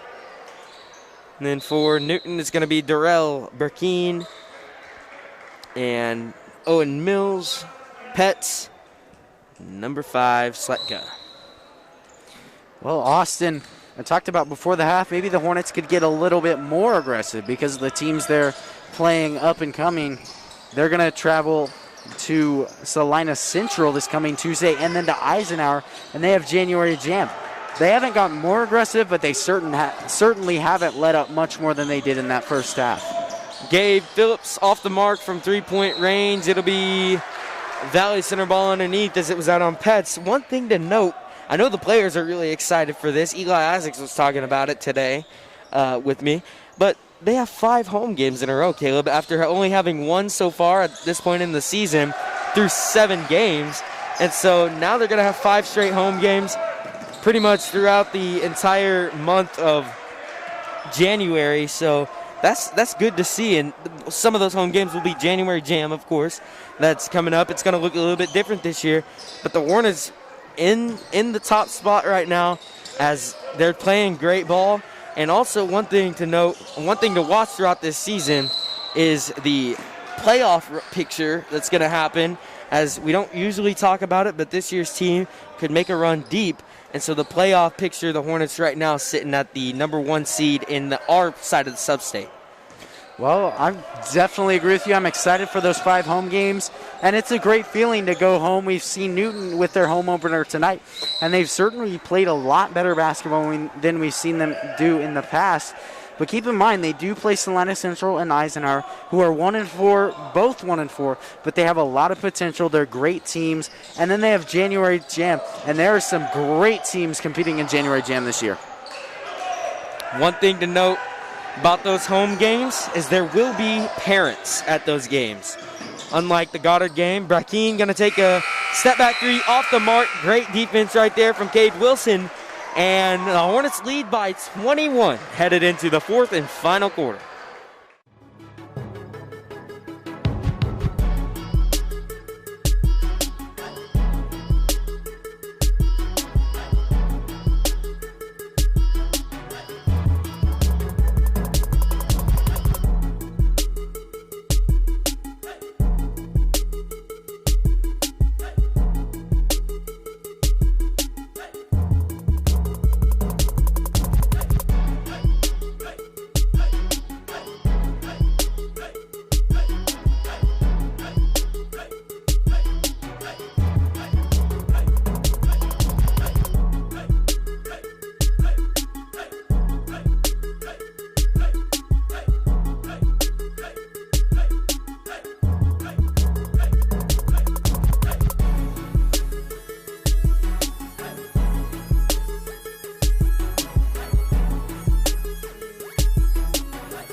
And welcome back here for the 4th and final quarter. Great game played so far, Caleb. That third quarter went pretty well. What do the Hornets need to keep doing, especially in this game? But remember, this is they're playing for a season, not just a game. How can they keep this mentality up? Well, continue playing their game of basketball. They did that in the third quarter. They got a lot of turnovers. They were able to transition that into buckets. They shot a lot more threes in that third quarter, specifically early. But overall, they just need to play their style of basketball. And if you're the Railers, you have a varsity practice team here that you can run some offense against, and you can make a run at a comeback, don't get me wrong. But at the end of the day, you have some tough opponents ahead of you. Salina South, who's currently 5-0. And so you have to improve a little bit and look at the games ahead of you and understand it doesn't get any easier. So we got to play like we're playing those teams as well. Isaacs right there smacked the ball out of bounds. None of the Hornets could pick it up before it goes out. So it'll be Newton ball underneath their own basket. Durrell, a three off the front of the rim, and Isaacs will get the rebound. He'll slow things down for the Hornets. Right there, a turnover, so Valley Center trying to push the pace, and so far not working out. This has been one game that I haven't really seen so far yet this year until this game is just the missed passes, the miscommunications that the Hornets are having. Well, definitely. You look at that first quarter, and it was impeccable. I don't think I saw really anything wrong. I mean, maybe a few mental mistakes, and they scored 20 points. So far, it's gone downhill from there, and the communication has lacked a little bit more. They let up 14 points in that third quarter defensively, and the passes have been a little bit wild. We noticed in the Goddard game that once they get up quite a bit, they're not going to run the score. They're going to get a little bit more wild because they feel like they can. And at the end of the day, that doesn't pay off. And as a winning team, you have to play consistent, disciplined basketball. 51-32 our score. Isaacs with the ball up top. He'll find Dalrymple underneath. He'll get the bucket to go. Easy 2 points for Braden Dalrymple. Well, Newton likes to run a 2-3. And how do you attack that? The short corner. Coach Unround talked about it all week. Braden Dalrymple shows it right there with that bucket. Edwards and Max Ruth back in for Newton. And for Valley Center will be Kanoa Ashley along with Cade Wilson.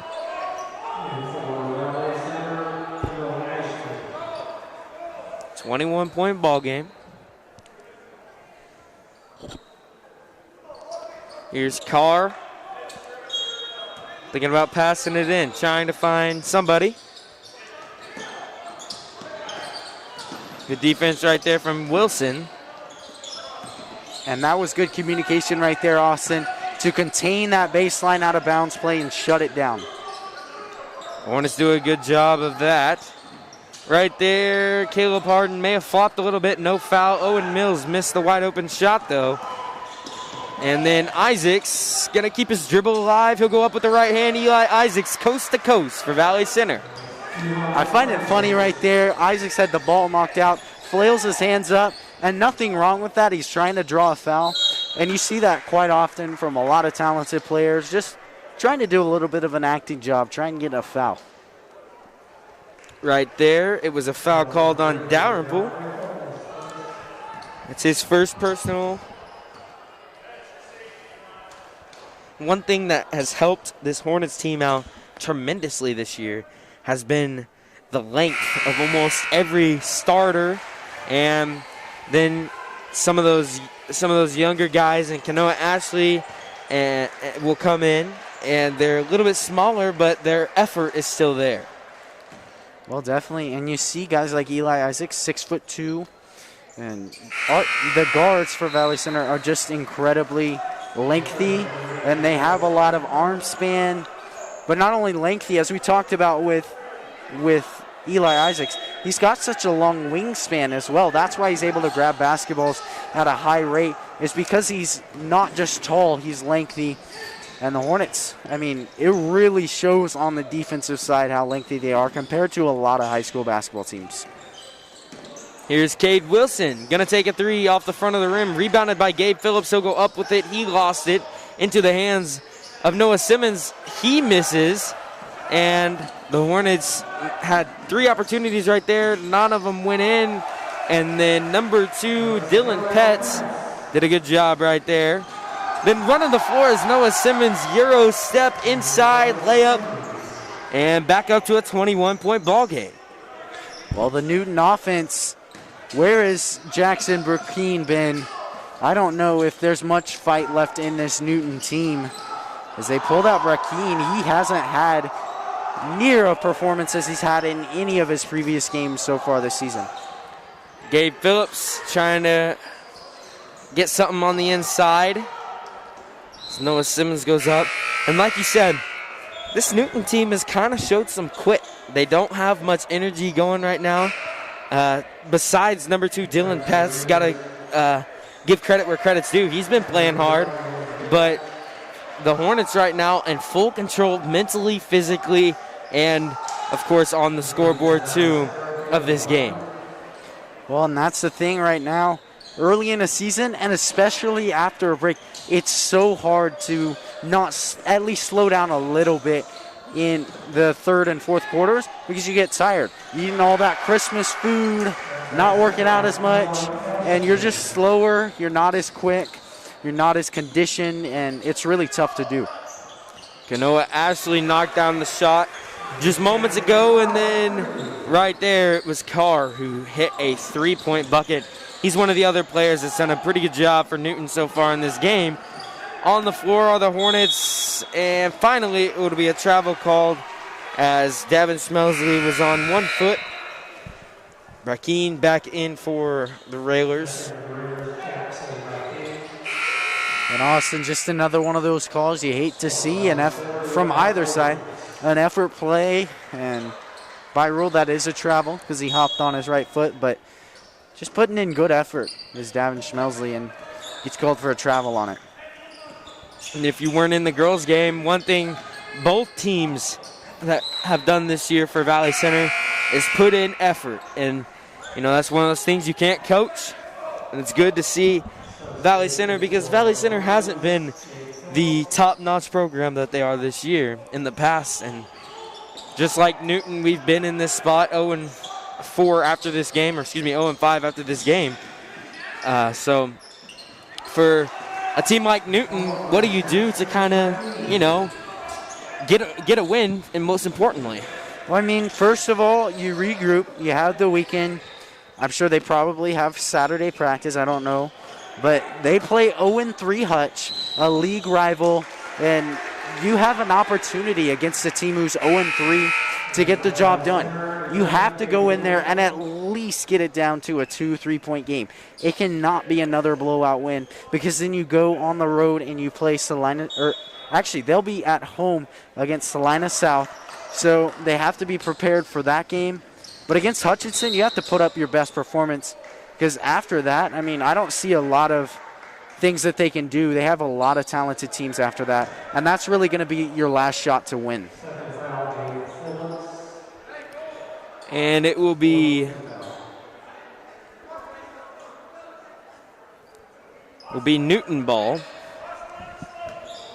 Referee was talking to Brackeen right there. It'll be Pets into Mills. Mills trying to work against Simmons. He'll find Durrell.